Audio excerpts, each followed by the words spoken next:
Hi, I'm Jacob Reeves, a senior tax manager here in our Newport News office, and we are going to be going over some business provisions of the One Big Beautiful Bill Act here.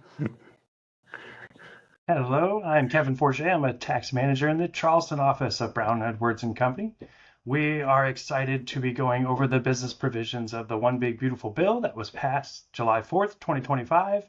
As some refer to it as OB3, so we may or may not interchange how we're referring to the bill, but there's a ton of information in here. Now, another huge area of OB3 was in research and development.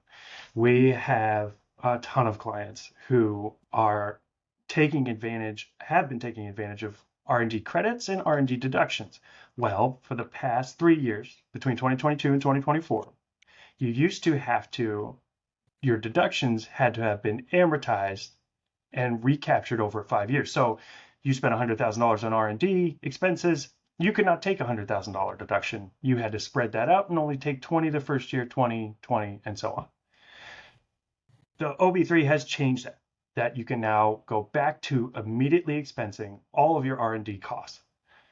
This is massive. Now, it's not only great going forward, but you can go backwards in time for the past 3 years that you've had to capitalize and amortize these. You can go back, go ahead and take the total deduction and apply for a refund, whether it's through a flow through or not. Jacob, this is pretty big. If, again, you're less than $31 million in gross receipts, it must be a small business. Yeah, and they've provided some clarification recently through some revenue procedures that have really helped with clarifying how we need to do this and what steps we need to take.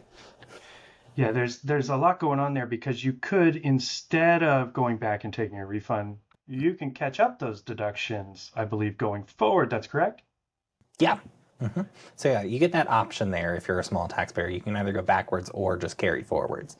And so if you're not a small taxpayer, you're stuck with just that carry forward, but you could do that either in 2025 or do it in 25 and 26. So you've got some planning range there that if you think 2025 is going to be a down year for income, hey, let's push more of that deduction off so we don't lose it due to certain other limitations, that we can kind of think through that scenario.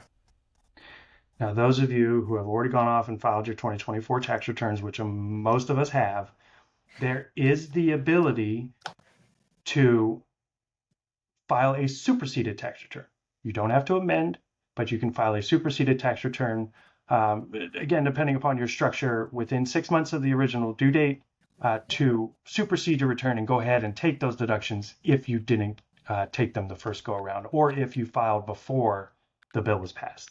There's a lot of guidance on this, and like Jacob said, a ton of planning opportunities. If you have R&D expenses, now's the time to give us a call and let's talk through the various options. The idea is not to leave money left on the table at this time. Yeah. And a lot of you have heard us talk in the past about the fact that we could go back and amend returns. Superseding is probably a term you're not as familiar with, potentially. What that is the IRS basically giving us a mulligan, is that we can just file a new return and say, throw the old one out, as long as we're within those extended window deadlines. Fine. Here's where we're talking about filing of the superseded returns, is the lowest, or the bottom bullet point there. And again, here's where you can find information about catching up your deductions if you don't want to go back to amend. Yeah. So as part of this, you do have the ability to make those retroactive R&D credit limitation elections. What that is if you're an S Corp or a partnership, you can elect, normally you would have to make those deductions in the amount of the credit non-deductible.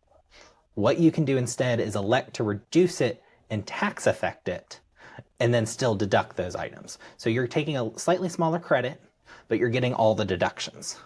And the difference there is you might be an S corporation passing out your income to a shareholder that is being taxed at 37%.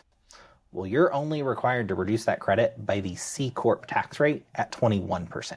So you're getting a great benefit there by getting a slightly reduced credit, but getting even more tax benefit from those deductions at the same time. So that's a huge one there that we're able to actually go back and do that on these amended returns. It's great analysis there, and again, the key point to take away here is let's let's talk.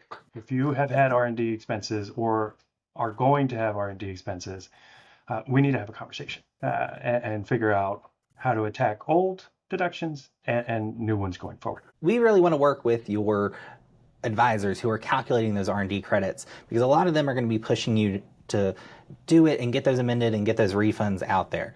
But for partnerships that are subject to the BBA audit rules, there may be instances where you actually don't want to do that because you could be losing benefits by going backwards.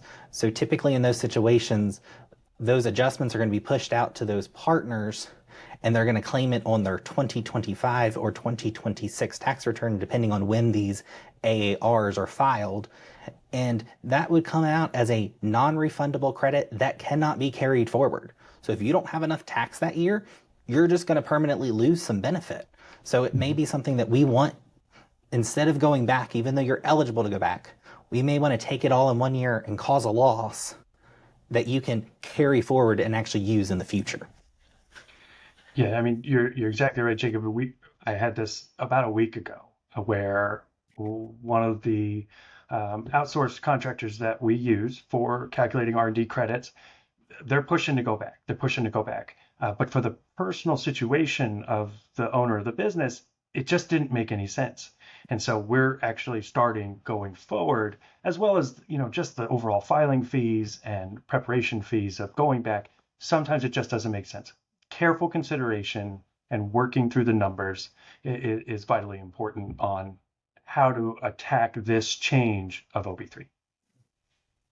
Yeah, so we really want to get in there with those providers and work with them to make sure all the pages are aligning and things like that.